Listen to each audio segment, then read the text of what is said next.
There are a number of questions he raises. I would like to have Leland answer them, but before Leland answers, I'd like to acknowledge the presence of one of the former directors of the World Study Center in the name of Dr. Leland.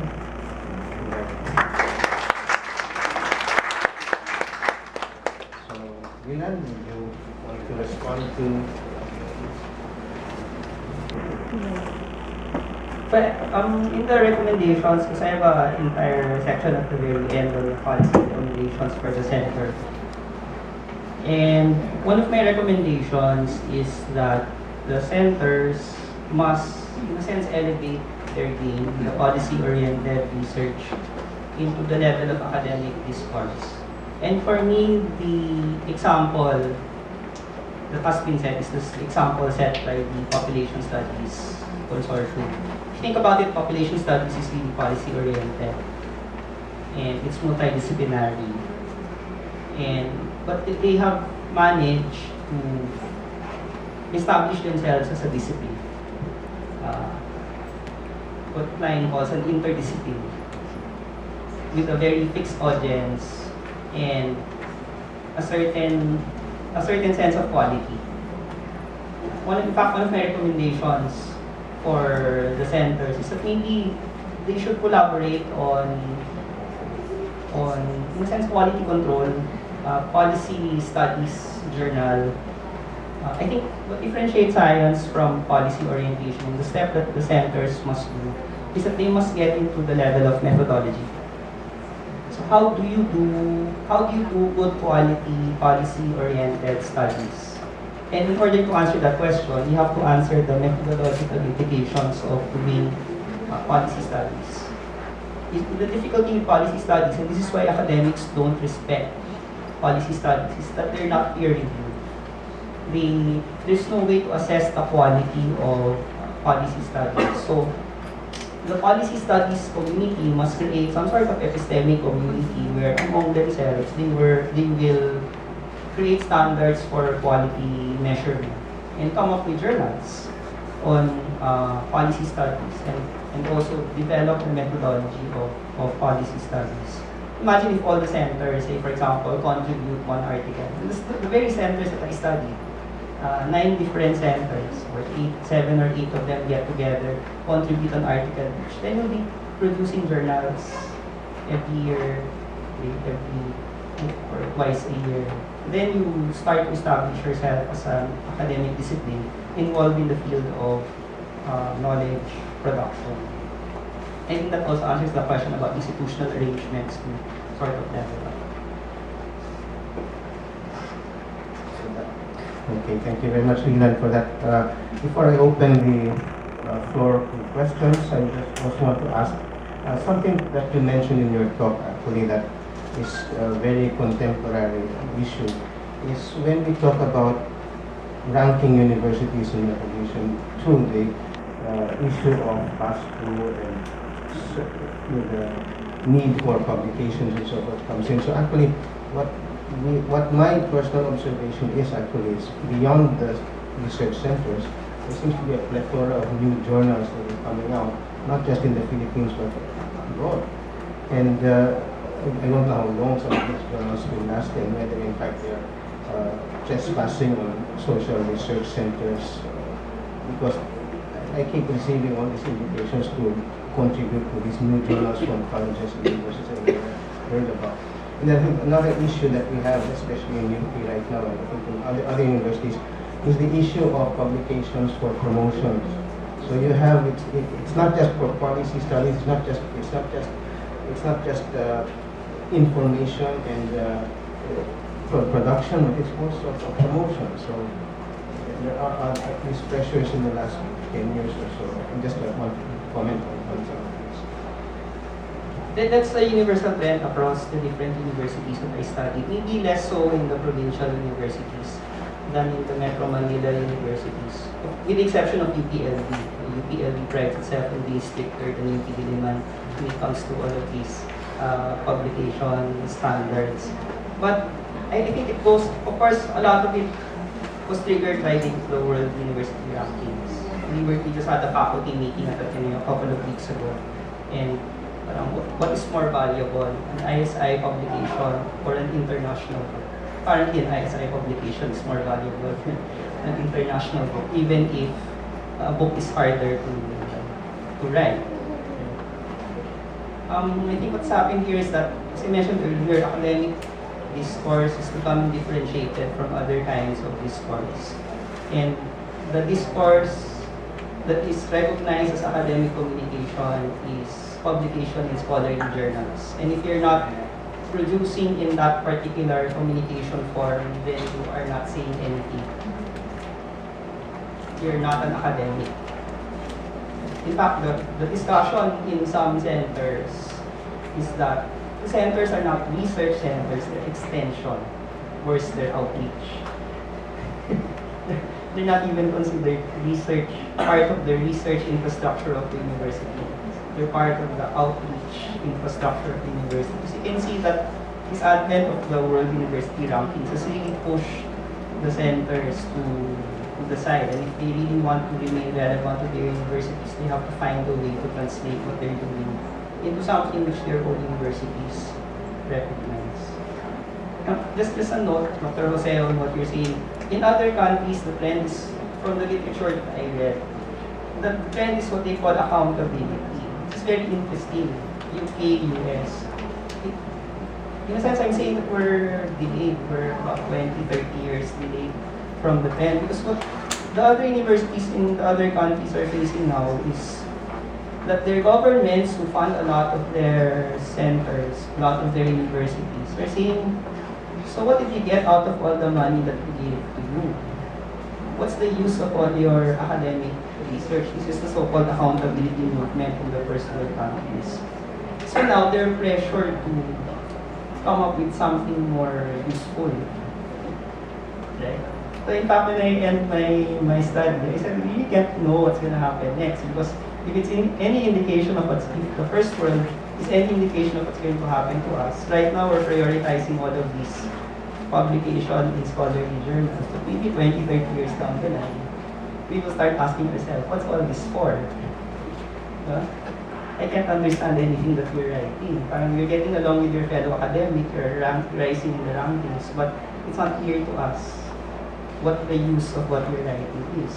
But that's essentially what differentiation is. Differentiation essentially is that your language becomes more and more absurd to people outside your circle. Thank you, Leland. Now, are there questions from the floor? Yes, I get. Reactions? Yes. Just feedback. Nicole Ferrato from Sociology. Hi. Excellent presentation. Good luck with your experience. I have two questions. One question is whether you notice whether there's a benefit to the research center if they have synergy in terms of service courses for teaching. So whether there's usually that tension between whether you're more of a teacher or a researcher, and whether that's an indicator of a successful research center, whether you have a synergy with the university. The other question is more on the normative side, because I really commend you for having a section on recommendations in your dissertation. So that's really cool. But of course, when we give recommendations, there's always a normative dimension. So for example, that recommendation of having a policy journal that's peer-reviewed that follows the rigor of the academia, isn't the implication there also that while you are presenting a critique against that specialist academic language, there's also that expectation that when you're generating practical knowledge, you also have to translate it back to the academic. Others would say, like Uruguay would say, for example, actually we should draw farther from that. Actually, we shouldn't even glamorize academic journals even more, because ultimately you're just talking amongst yourselves, and that is the strength of research centers, because they generate practical knowledge versus the academics who don't really talk about their people, but just amongst themselves. So I'm curious about that tension in the normative aspect of that recommendation. Sorry, about the first one. The synergy between teaching and research. That was one thing that I looked at, whether if you had an academic program, are you better off than if you didn't have an academic program. And it was inconsistent across the different universities. third world doesn't have an academic program. It's doing quite well. Of course, in its early years, it provided materials to teachers. In a sense, it was functional for the university, for CSSP in particular. STRC does have Social Development Research Center at Lasan does have an academic program. It's primarily based at the Behavioral Studies Department. And that seems to be doing well. But there are some centers which have academic programs which are not doing well. So there doesn't seem to be a correlation. At the end of the day, the question is, are your faculty associates full-time faculty? That's the question. If you have faculty associates who are not full-time faculty, then you're problematic. Having an academic program sometimes helps you to have full-time faculty associates, but it's not necessary as a case of third world shows. I think early on, third world was more closely linked with CSSP in terms of instruction, but I'm not sure now it's not as pronounced that contribution, but it's still thriving. So it doesn't seem necessary. As for the second point, in a sense, when I wrote the study, it was really from the point of view of the centers and their problems, and in a sense, the point of view of the universities. And it's an if-then map-maker Weberian thing. If you want to survive, you have to do this. If you want to survive, you have to do this. It's just the reality of universities at this point in time. And I don't think that reality will change anytime soon. We will probably have another 20, 30 years of this kind of peer-reviewed scholarly publications. So if the center wants to survive, it just has to meet the expectations of the university. In fact, that's one of the main recommendations. What you're suggesting seems to be a normative, in the Lumanian sense of an emotional reaction to the structure of rankings, etc., etc. But in the study, normativeness rarely works. It usually backfires on the center in terms of the viability of the center.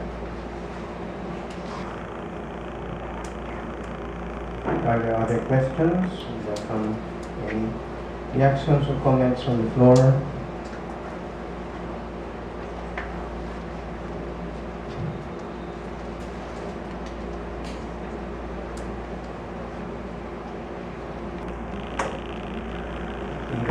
Everything has been understood, or the opposite?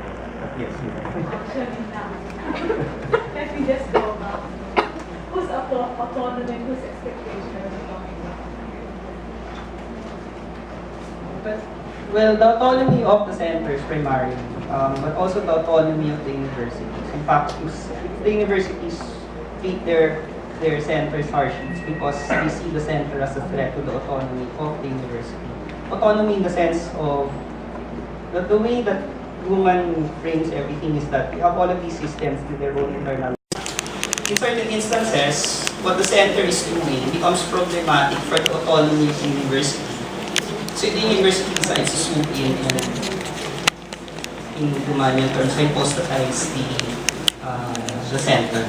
So in a sense, it's the autonomy of all the players that are in place. The centers, the universities, the funders, and the people associated or who could be associated with the center. Whose expectations, everyone's expectations. The university's expectations of the centers expectations of the universities, the staff's expectations of the centers, which makes it all so terribly complex. In fact, one of the slides I wasn't able to show anymore was the strategies. One of the main strategies used by almost all the players is what Luman calls temporalization. And that means you're simply kicking the problem down the road. Right? People just kept kicking and kicking the problems down the road until it reached crisis proportions. And it became even more difficult to address the problems. But I think they were kicking the problems down the road precisely because the expectations were also incongruent. And it was impossible to find a solution that would meet all expectations. So, whose autonomy? Everyone's autonomy. Whose expectations? Everyone's expectations. And that's the complexity of... And that's why I also chose university social research centers, because adding that single word, university, makes the situation even more complex. If you were a social research center based outside the university, you'd still have to meet the expectations of your funders. As Dr. Lee says, you have to meet the expectations of your audience. But you don't have to meet the expectations of the university. Okay? So it's far less complex if you're outside the university than if you are inside the university. So just adding that simple word university already adds a dimension of complexity. And then complexity in terms of expectations from the faculty's point of view. It's also very interesting because faculty are having a very difficult time competing in this new era of knowledge production, where you have Kofi, you have Chemonics, all of these private consultancies sprouting up out there. You could retire and just join these outfits. And you're better off. Why? Because there's no expectation on you to publish. There's no expectation on you to teach. There's no expectation on you to attend all of these administrative meetings and departmental meetings. See, so when you're outside university, it's so much less complex. And that's why these functional alternatives have emerged. Yes, ma'am. The reason why I asked that is that, whenever we publish research reports from these research centers, we always learn that this expression, this publication, is those of the authors and not of the university. So I'm asking this expectation. I think these autonomy things for the researcher, the writer, and the expectation is kind of improved. That's why the centers are also in trouble because no one wants to be associated with the centers anymore because they cease to be functional for the faculty. Hindi ko na naabutan to, but I hear stories of surveys in the past. And IPC essentially was a survey institute from the 1960s onwards, also linked to, of course, UTPI. And why did you need a center? Because when they ran surveys before, you think of personal computers. Yet all of these big computers, and then they tell me that you have to have punch cards. You have to punch. Then you put it into the machine, and then I don't know how you process that data, right? So, because the 60s to around 80s survey yan eh. That's why yan, all of these centers which became big, at one point was 200. Because of the size of the operations of these surveys. But when surveys were replaced by more qualitative methods in the 1980s, plus the advent of personal computers, you didn't need the center anymore. You could operate as an individual consultant, working with funders directly. The funders I talked to said we prefer that. But if you're an individual consultant pa, you don't have to pay the center 15% overhead. If you're not, you don't have to pay taxes. So centers have become increasingly not functional given this new environment of knowledge production. When we say expectation, we look at the objectives of the study and then the output promise. So that's how we do this expectation. So we expect you to come out with this report, and autonomy refers to our authors. We don't dictate to the authors what they should be. What they should say or an expectation in terms of objectives and so on.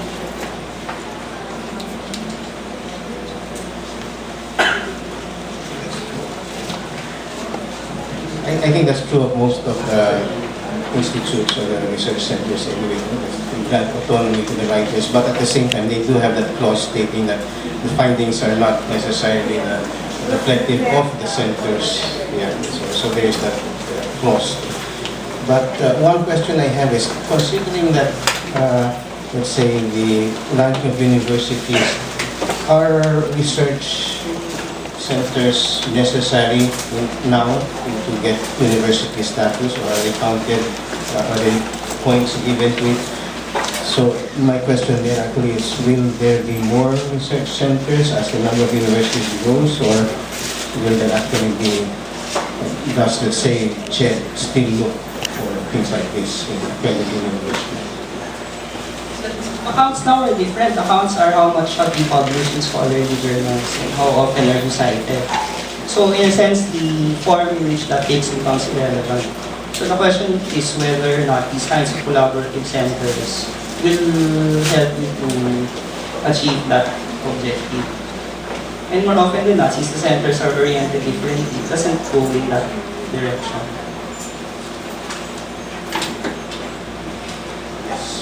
Sir, what are your basis for choosing the 9 centers that we studied? Okay, well, often for the 4 top universities, well, those who emerged at the issue week or QS rankings at some point in time, so UP, Ateneo, LaSalle, and UST. Okay, so that's already 4.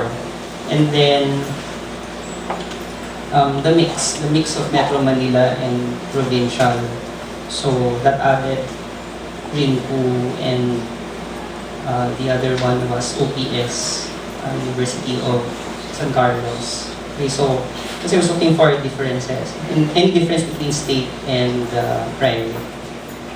Difference is a brief, what's the difference between state and private? State has to deal with COA, and you cannot underestimate the headache that presents having to deal with COA. And the second one is that state is more prone to shifts in personality. Because in private universities, there's a continuity of political decision making. The boards are more or less the same. So, and then the other one was provincial and Metro Manila. Actually, surprisingly, not much difference between the two, with the exception of Metro Manila. Centers are better connected to the funders than the provincial universities. But not always true also, because the provincial centers have already established a name for themselves in their particular area. So OPS, for example, is the go-to center in the Visayas, and then RINPU is the go-to center in Mindanao. So in a sense, in fact, they're the ones who say that they don't feel the competition as much as the Metro Manila centers. So that was more or less the basis.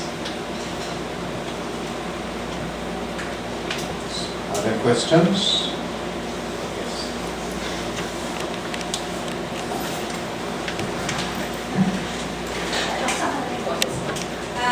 Kung okay lang kaya itanong, so alin dun sa mga inaral ng research centers, therefore, yung nag-represent ng pinaka-okay na synergy between their universities and the center, at alin naman yung pinaka-nahirapan, and under what circumstances, what the points in time.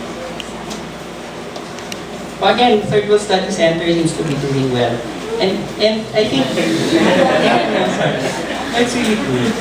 So you can compare the 9 different centers, and I think third world studies is really doing well. And I got an insight from interviewing Sir Randy about this. And he says that, remember the third world study center was established in a sense to counter the dictatorship. It was established in 1977 to counter the dictatorship, but you're in a state university. Right? Can you see the irony of that? So they had to present themselves as contributing to the aims of the university. Right? So they were publishing, they were engaging in intellectual activities that were valued by the university.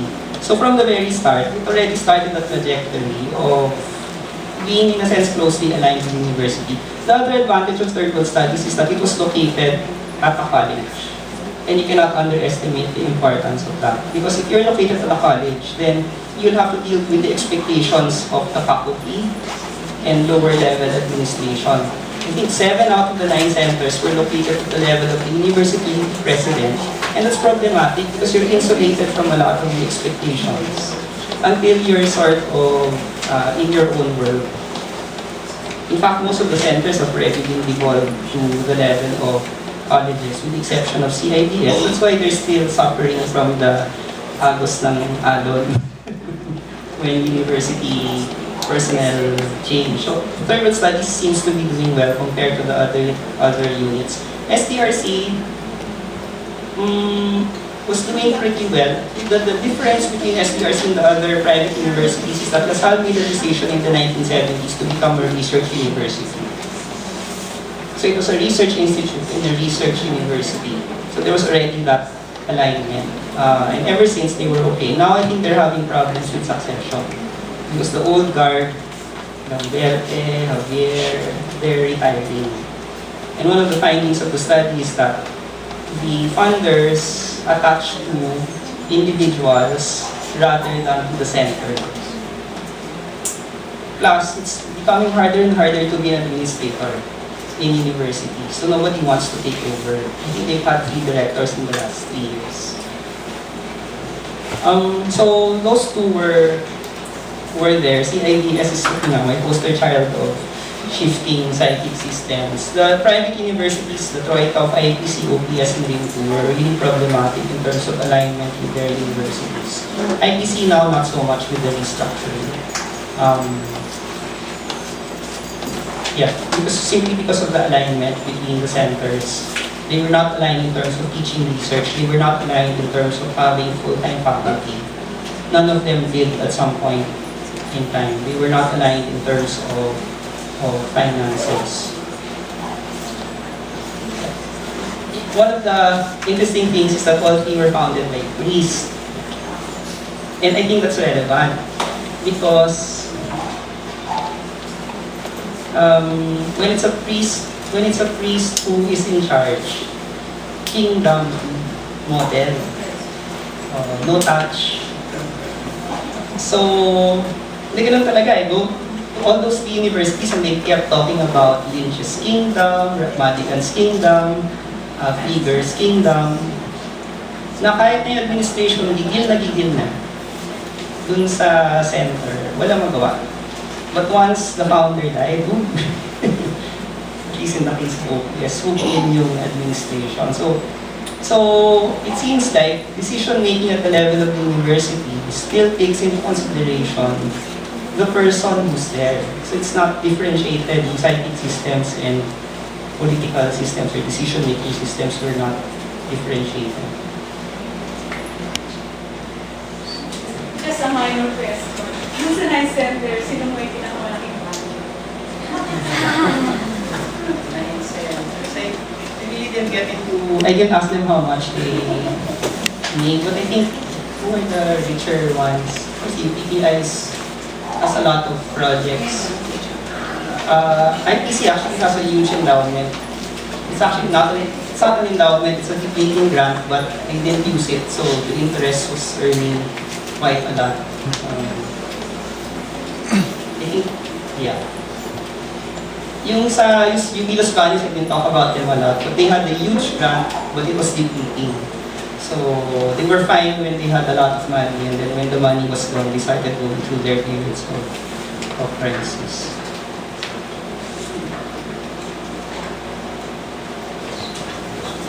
Just to inject a little personal note to you. Be self-referential about this because I'm your advisor. Produced you to do my was director of this center when it was founded. To be honest, I did not think that it would last more than 5 years.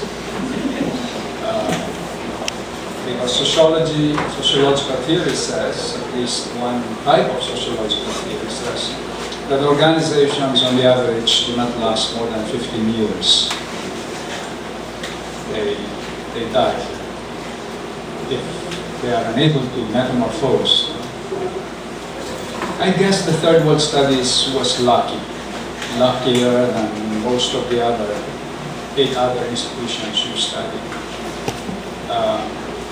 Third world studies was founded alongside 2 other programs that no longer exist during the deanship of Dodon Menenzo. The two other programs were, believe it or not, the folklore studies program under Dr. Eugenio, Damiana Eugenio. She's still alive. Maybe. That was very active. They were producing books that are still classics in Philippine folklore. The other one was the extramural studies program. This was under Ruben Mali at that time. In fact, Rico, I think we should have a history, since you're director now, you're a historian. Maybe it is time that I think after 35 years, we are entitled to write the history of the center. It had an interesting story. The center was formed basically as a conversation community of people who did not know what to do with themselves under martial law. Just to pass the time and do something intellectually honest without being co-opted by the regime, because the Marcos regime was busy co-opting everybody in the university through the PICAS at that time, the Philippine Center for Advanced Studies, which was built on the foundations of the Asian Center. In effect, Marcos, unknown to many of you, took over, colonized one college of the university and transformed it into a think tank of the regime. That has not been studied, I think. No? It should be. And they were offering 4 times the salary of the average UP faculty, doing basically research because they didn't have many students. So, as expected, after the collapse of the regime, in effect, the entire infrastructure of strategic studies built around the needs of the regime also collapsed. And they've had difficulty ever since acquiring students. And a program that, in other words, the entire college suffered as a result. And there was even a time when we were being asked to take over the Asian Center and put it under the Third World Studies Center. I said, wag naman, mas maganda kaya sa atin yan. I mean, we had that respect. And we shouldn't court controversy. The community then started as a room in the faculty center. It was just a room. We served free coffee. And the first books were donated by the Russian embassy. They were all Marxist books. They're still here. More than half of which were in Spanish because the Russians thought that we were a Spanish-speaking society. No? And we were lucky in the sense that, I think, the UP itself, while being the premier state university, was never expected, even by the regime, to cooperate with the martial law regime. That is why they felt it necessary to colonize an entire college, because they knew that the rest of the university would not go along with the dictatorship. No? So the UP, therefore, always imagined itself as the conscience of the nation, even when the nation was under a dictatorship. This has always been the self-understanding of every UP student, every UP faculty, and every UP personnel, that we are, whether you like it or not, whether it is true or not, we are the conscience of the nation. So, Third World Studies imagined itself to be the conscience of the university. It's the conscience of a conscience. And we thought that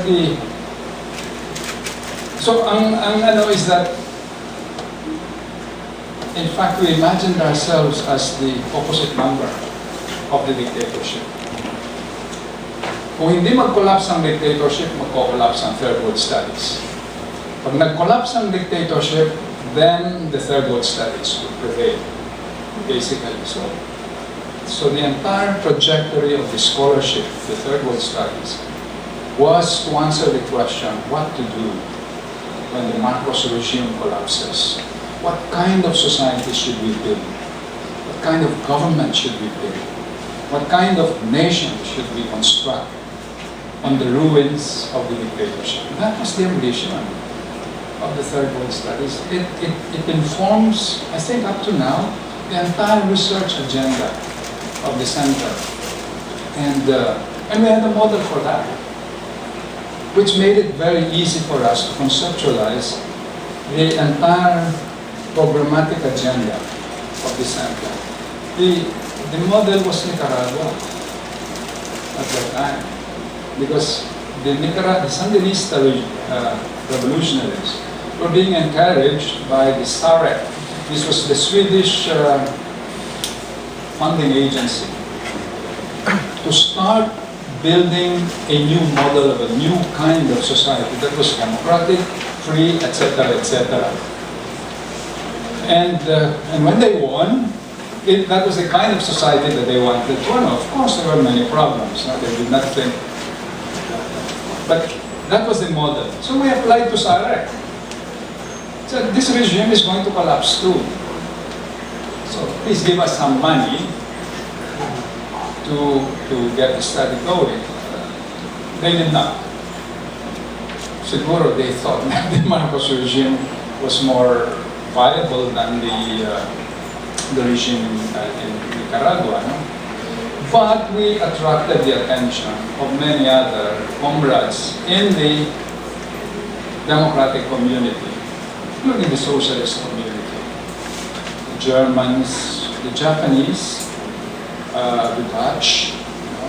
And at that time, I think the Third World Studies was the only program that was non-NGO, although we were behaving like an NGO, that received some money from many agencies, small money, so we could do some research, maintain a library, put out publications, including Kasarinlan, and not ask for too much money from the university. Yun ang sikreto doon.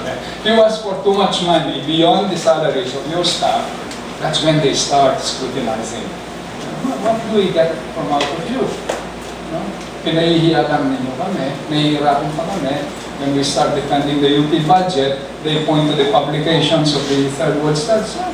Kontra sa gobyerno ito, why should we continue funding the, But since we are not asking for money, apart from the salaries of the staff, I think up to now, we don't ask for research money from the university. Of course, the university does not charge us for rental. Sobra naman ang atin na yun. Naawa ako sa IPC. Sa IPC is older than the Third World Studies. I worked there as a research assistant when I was an undergrad. I knew Lynch and the service. So I did not know until later that it was having problems, even among the Jesuits. Because John Carroll talked to me. He visited me at Third World Studies. And he said, Randy, can you please tell me what is the secret of the Third World Studies survival? Why, sabi ko, are you having problems in the IPC? Yeah. We are. We might collapse. Sabi niya, well, I really don't know. Sabi ko, maybe we just came at the right time and we were making the proper noises. And we were being quiet at the right time too. And we resisted any temptations, the biggest of which was from Gaddafi. Thank God. Gaddafi came here, he was offering something like $5 million at that time to the Third World Studies Center through Marcos and through the president of UP, so that we could have our own building, our own program, one of whose components would be on the Green Book of Gaddafi.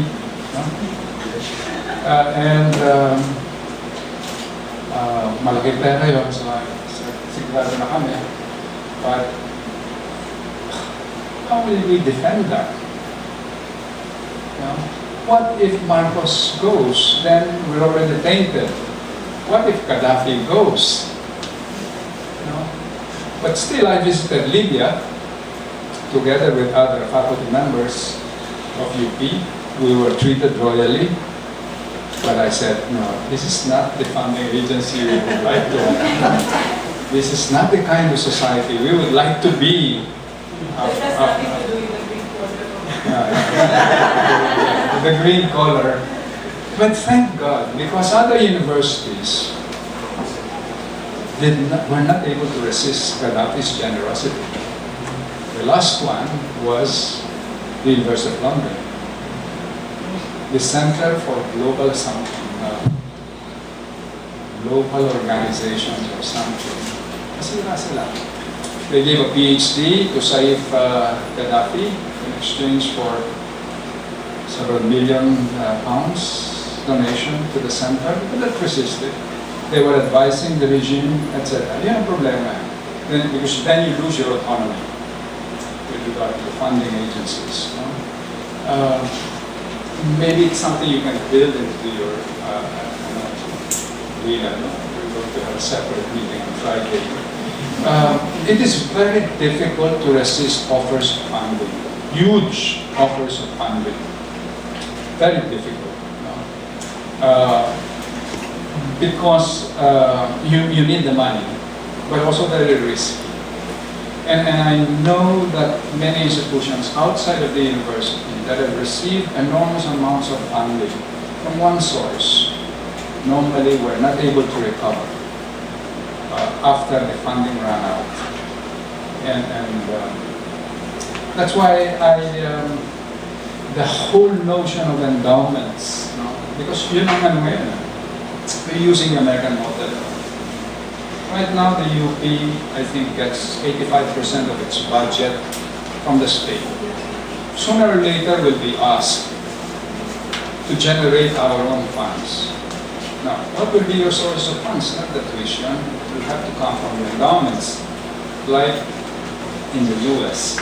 And that's why you start naming and renaming colleges after huge donors, no? After huge donors, like you did in Ateneo, the Gokong Wei School of Management. I don't know for how much in exchange. Malaki siguro yun. But there are rules for accepting money like that, so that the university still retains its autonomy from the funding agency. And I think that American universities, in a sense, have been able to protect the autonomy of the university from being destroyed or compromised by the large sources of endowment. Since bago tayo in this game, I think after people who offer to refurbish and furnish, but in time it will be at our colleges. But when that time comes, and I think this is a point that Leland brings up, this as well, maybe the entire concept of university will also change. The universities as we know them today will not be the same, maybe 5 or 10 years from now. Even now, I know that there are many students who are no longer enrolling in the universities because it's easy to find better courses online for free. Have you heard of Coursera? Yeah? Many students who are enrolled in Coursera courses for free, they get top lecturers lecturing to them, and they get certificates attesting to they went through the program. Except that you don't get the kind of diploma from a state university that employers still demand. But even that kind of certification of eligibility will change in time. And I'm glad that Leland is doing this now, because in a sense he's not talking just about university social research centers, but about universities. The tradition of research has never really been an integral part of universities. or institutions of higher learning in the Philippines. We don't produce knowledge. Not even in UP. Actually, we teach. That's why it's laughable that the church requires institutions of higher learning to have research programs. So let's say, kung gusto mo maging university, kailangan meron kang research program. That's why they're all rushing to, research ang gagawin natin. Many schools don't even have any idea of what research is. What you mentioned, the Pampangan Center for Pampangan Studies, is one of a kind. It is more famous than the university that hosts it. You have not heard of Holy Angel University in Angeles, no? But it is a first-class center, I have to say, the Center for Pampangan Studies. But that is simply because the owners of the university have this tradition of keeping Kapampangan culture alive and documenting it, and everything Kapampangan is in the right place at the right time. So it is a very specialized, however, research center. Just deals with Kapampangan culture. That's it.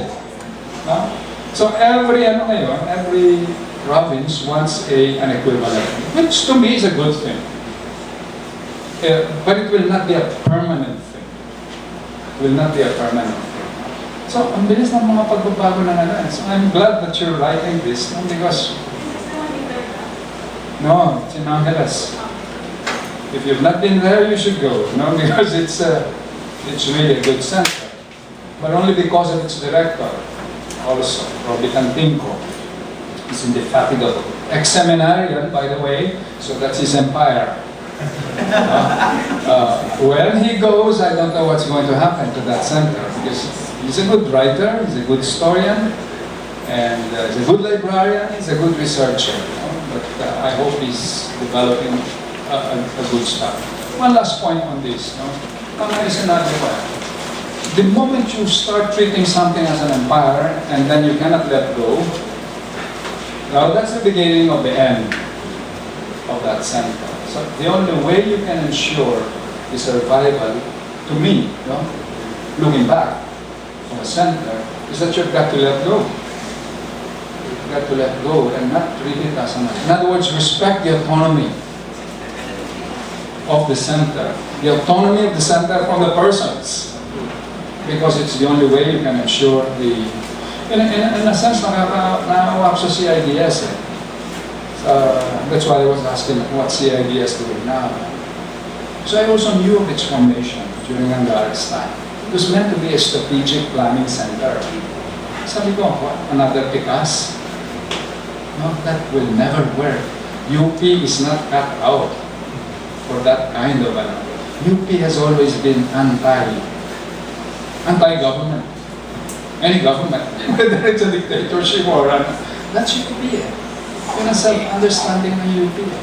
So in a sense, again, I go back to my first point. Third world studies was not because it cut into that tradition of UP. Of course, every president of UP will always have problems every year, defending the budget of the university. Every UP student, I think, should attend the budget hearings of the UP. Halos lumuhod na ang presidente ng UP. Just asking, please do not slash the budget. And then, some congressman would stand up and say, wala naman kayong silbi eh. Sa lipunan, that's where accountability comes in. Tell me, what are you doing for society? You're producing communists. You're producing subversives. Even the presidents you produce are corrupt. Nasabihin. Useless ang UP. That's the usefulness of UP. It is the antithesis of this oligarchical society that we had. So it's I think the self-understanding is very important. The self-understanding of an institution. And that is not a decision. It's something that, I don't know how to put it. It thrives in the culture of Yan. in the memory of an institution, the self-understanding, so that it's something bigger than any current stuff. So that every current stuff, like the need to affirm decisions, there is a need to affirm the self-understanding that is older than you. And I think that's what UP is all about. And in a sense, that's what the third world studies is also about. Its self-understanding is bigger than its stuff. It survives different administrations and different deals. But it's not fully autonomous in the sense that it can exist without the university. It cannot, because the budget comes from the university, the appointments come from the university. Right? The university board of regents tells us one day, you close down, you can't do anything. You just have to close shop. Like many programs are, the one that I dread most in the future is when we have a new president and the president starts saying, okay, every academic unit will now have to defend itself. If it cannot defend itself, sorry, we'll just let you go, which is happening abroad. Entire departments like Department of Anthropology, Department of Ethnic Studies, in major universities in America are disappearing. So they cannot defend themselves. In terms of the number of students, number of publications, the mark that you make in the larger society, and so it's going to be very, very competitive in the future. So far, UP has had it, we've been treated actually with kid gloves by the rest of society. But sooner or later it will come. Society will come and say, what have you done for the larger society? If you cannot come up with a good answer, then sorry, we'll have to slash your budget by one. And not even daily demonstrations will be able to stop a government that is decided technocratically to make everything efficient. Not even demonstrations will be able to stop. I don't know if these are the implications you're going to write, but I totally agree with Nicole. Don't worry about normative recommendations. They're just so contrary to everything that Luhmann stands for. In fact, Luhmann says, Luhmann says, I am not a consultant. So I won't recommend any policy because that's not my role.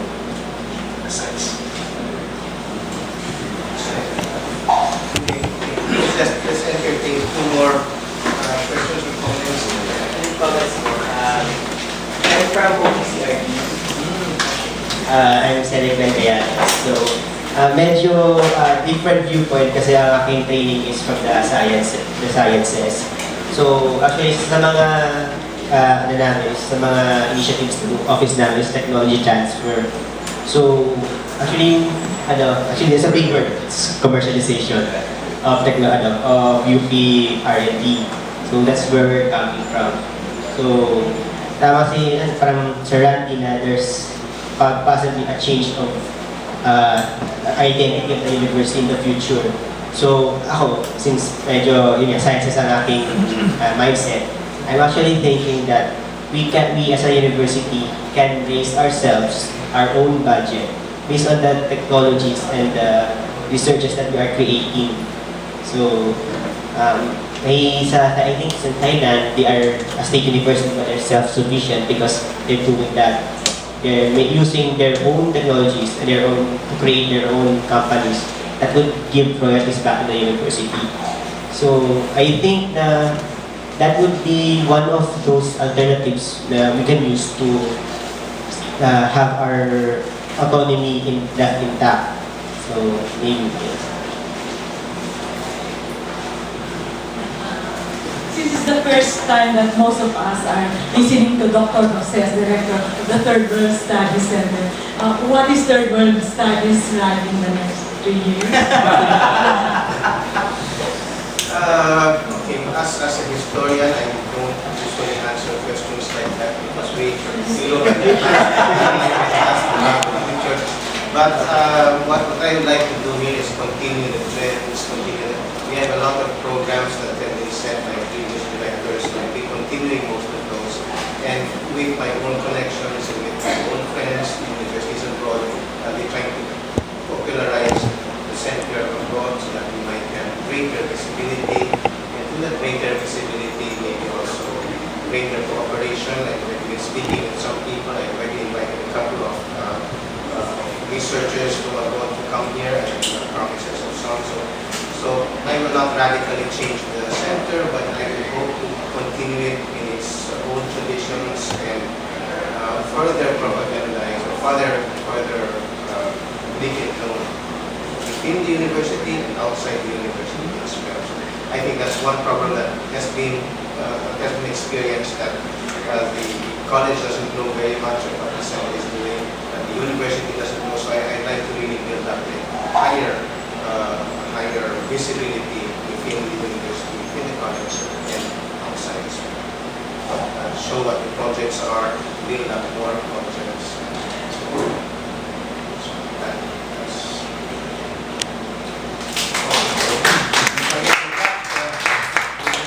Interesting discussion, and I expected, I had hoped that we would have time to run over the faculty center, but if they're still there. But anyway, if they're still there, we can close this session. Thank you very much, Leland. Thank you very much, thank you very much for participating. All of you who stayed in the end, thank you very much for staying here.